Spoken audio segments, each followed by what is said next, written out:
குடிசை தொழில் அடிப்படையில் இந்த பெனாயில் கம்பெனி இயங்கி வருது. இங்கே சின்ன சின்ன பொருள் தயாராகுது, அதாவது பேக் பண்ணி விற்கிறாங்க. இதுபோல் கம்பெனி வச்சுக்கிறவங்க ஒரு செய்தியை தெரிஞ்சுக்கணும், அதை இங்கே பார்க்கலாம்.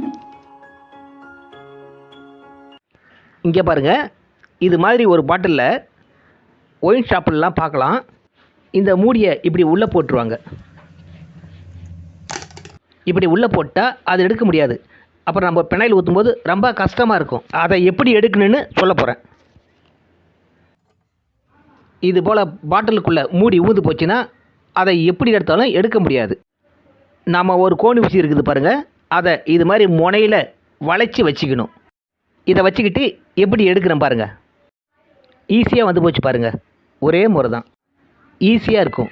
இந்த மெத்தடில் எவ்வளோ பாட்டில் இருந்தாலும் நீங்கள் கடன்னு ஈஸியாக எடுத்துடலாம். இதுபோல் ஊசியை நீங்களும் தயார் பண்ணிக்கங்க.